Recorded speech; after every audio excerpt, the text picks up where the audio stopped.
Last week, my friend walked away from his dream job, triple the salary, everything he wanted. But he said no because he thought he would sound stupid speaking English. He's not stupid, he's brilliant, but he was made to believe his voice wasn't worth hearing. That's when I realized this was never about English. It's about power. The system watches talented people shrink.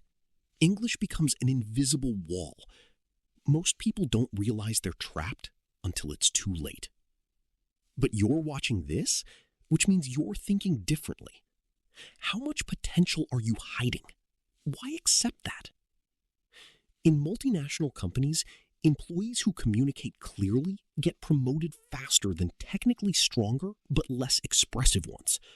A developer with perfect code stays stuck. An average coder with strong communication gets promoted into leadership. Why? Leadership isn't doing work, it's explaining work. A student prepares for months, knows everything, then freezes in the interview. He translates every sentence, running at half speed. Someone with less knowledge gets selected because they spoke smoothly. This isn't rare, it's normal. That's the truth people avoid. If the system rewards communication over intelligence, what happens to brilliant ideas trapped in your head? What doors close because silence felt safer? What would it feel like to be heard instead of overlooked? In your last meeting, someone brilliant said your idea and got the credit. Same idea, different outcome. What changed? Not intelligence or value, just expression. Being heard is about presence. It's feeling like your words matter. You feel invisible not because you lack value, but because the system doesn't listen to you as you are. People who get heard aren't always smartest. They speak the language the room understands.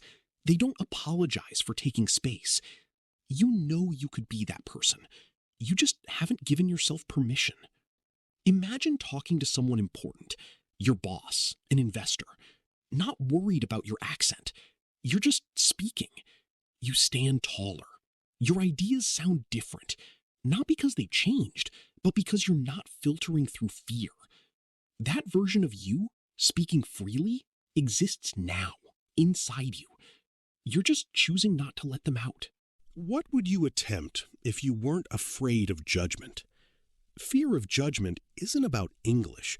It's what judgment means. You're not enough. You don't belong. You'll be exposed. That fear stops you from changing your life. Opportunities pass. Not because you're incapable, because you decided staying small was safer. Your confident friend decided judgment was worth the risk. They chose being seen over being safe. How much longer will you hide from potential? How many times did you stay silent in meetings because you were afraid, not because you had nothing to say? Every silence trains your brain that your ideas aren't worth risk. Invisibility becomes habit. It spreads from meetings to interviews to your entire life. People who advance aren't smarter. They speak up imperfectly and accept discomfort. What does the free version of you look like? Not fluent, not perfect, just free. You speak because you have something to say, not from terror of judgment. No sick stomach before meetings. That version exists now. One decision away from being free. One decision to stop accepting fear. Permission comes from you. If one skill could change everything, what would it be? English fluency. You see doors open. You know conversations change. Yet you're still waiting. Someday, you tell yourself. You haven't moved because you haven't felt the cost of waiting. Every person who got fluent says, I wish I'd started years ago. Not because English is hard, but waiting costs more than starting. What would it mean to finally feel worthy of opportunities? Someone tells you to apply, start, reach out. You don't. Not because opportunity isn't there. you don't feel worthy. Everyone in those spaces feels like an imposter. The difference? Some decided imposter feelings aren't reason to stay small. Worthiness isn't earned, it's claimed. When you stop waiting for permission and show up as you are, everything shifts. Think about the gap between what you think and what you say. When you're thinking, you're brilliant. You can construct arguments, you can see nuance, you can think 3 steps ahead. But when you try to express that in English, something gets lost. The brilliance dilutes, the confidence evaporates. Now imagine closing that gap, your spoken words matching your thoughts. What changes? Everything. Your presentations become compelling. Your networking becomes effortless. Your career moves forward because people finally understand the full scope of what you're capable of. But let's feel something harder now. When you watch someone less qualified than you get promoted, what does that feel like? It's not just frustration. It's watching the world reward someone for something you could do better, but they could speak better. It's a specific kind of pain that mixes anger, shame, and helplessness. You know you're more capable. Your work is better. Your ideas are smarter. But they got the promotion. And the only difference you can see is how they sounded in that meeting. How confidently they could articulate their value. Let that feeling sit for a second. Don't push it away. That feeling is important because it means you're finally waking up to what's been happening. Why does hearing someone speak confidently in English trigger something in you? It's usually jealousy, inspiration, and shame all mixed together. Part of you is jealous because they have something you want. Part of you is inspired. And part of you feels shame because you're comparing yourself and coming up short. But which one is dominating? For most people, it's the shame. Because shame is what happens when you believe you're not enough. Here's the thing, though. That person you're listening to might be less intelligent than you. They might be a worse problem solver.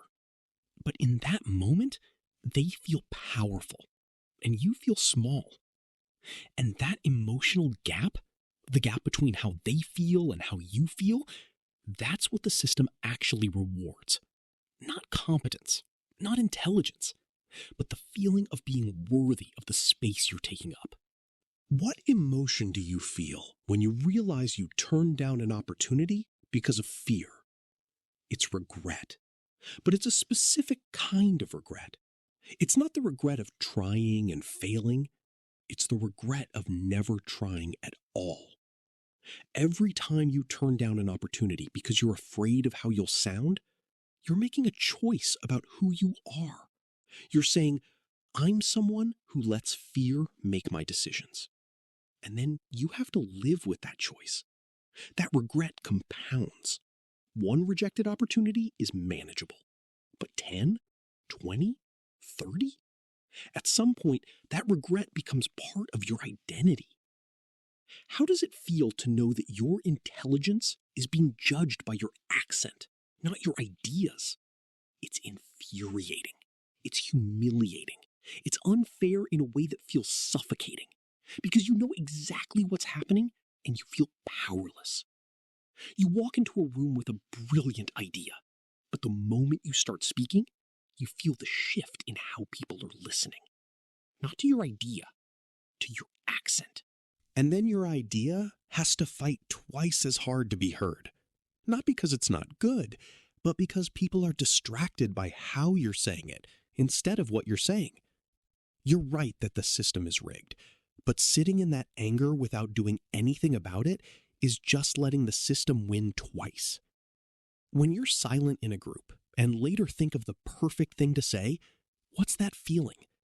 It's frustration mixed with a sinking feeling of lost opportunity.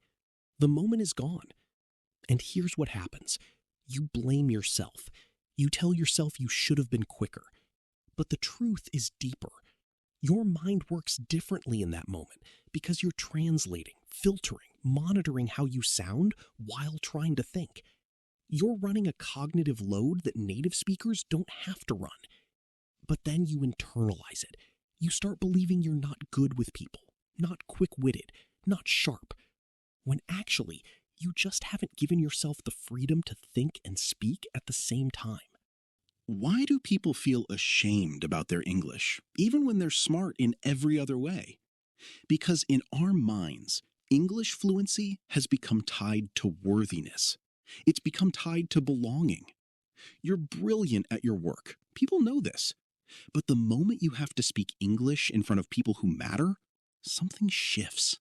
Suddenly, you feel like a fraud. The shame comes from a lie. The lie that your accent reflects your capability. Some people do judge that way, but most people don't. Most people are too busy thinking about themselves. And yet, the shame persists. It lives in you, even when nobody's judging you. That's the insidious part. The shame doesn't need an audience. You're providing the judgment for everyone else. What's the feeling when you realize time has passed and you're still in the same place? It's stagnation. It's the realization that you had every opportunity to change this and you didn't. Years have passed. You're not getting younger. The world is moving forward, but you're still having the same conversations, still turning down the same opportunities, and worst of all, you know why. And that knowledge is almost more painful than the stagnation itself, because you can't blame circumstances or luck entirely. You can blame yourself. That's the feeling that wakes people up. It's not motivation yet, it's desperation. It's the feeling that if you don't do something now, this is your life. How does it feel to see your potential being wasted because of something you can control? It's an ache. It's a specific kind of pain that comes from knowing better. You have the ability to change this. You have everything you need. And yet, your potential sits unused. It sits dormant, like a gift you won't unwrap. That waste is a daily thing. It shows up every time you don't speak up, every time you turn down an opportunity, every time you go to bed knowing you left part of yourself on the table. That ache compounds. Over time, it can turn into bitterness. But here's the truth. The only thing rigged is your own choices. And that's actually good news, because you can change it. So the real question is, what kind of person are you deciding to become? Not in a moment, not in a meeting, but as a fundamental identity. Every time you avoid speaking, you're voting for someone who shrinks. Every time you turn down an opportunity, you're voting for someone who accepts limitations. These votes affect how you see yourself. They affect how you carry yourself. They affect what you're willing to attempt in every area of your life. People who rise don't start out fearless. They start out exactly like you, terrified. But they made a decision that being afraid was not going to be the thing that stops them. They decided that being small was unacceptable. And once you make that decision, it changes everything. Not because you magically become fluent, but because you become someone willing to be uncomfortable in service of growth. Someone worth investing in. Someone who doesn't blame the world for their limitations. This is the moment, right here. You came here looking for answers about English, but what you're actually facing is a decision about who you're going to be. You felt the pain. You've seen the cost. You know what's at stake. The real question isn't whether you're capable. It's whether you're finally going to give yourself permission to become the person you already know you could be. Because here's what you need to understand. You are capable of more than what your silence is currently allowing. The only question remaining is, will you keep protecting your fear, or will you finally start protecting your voice?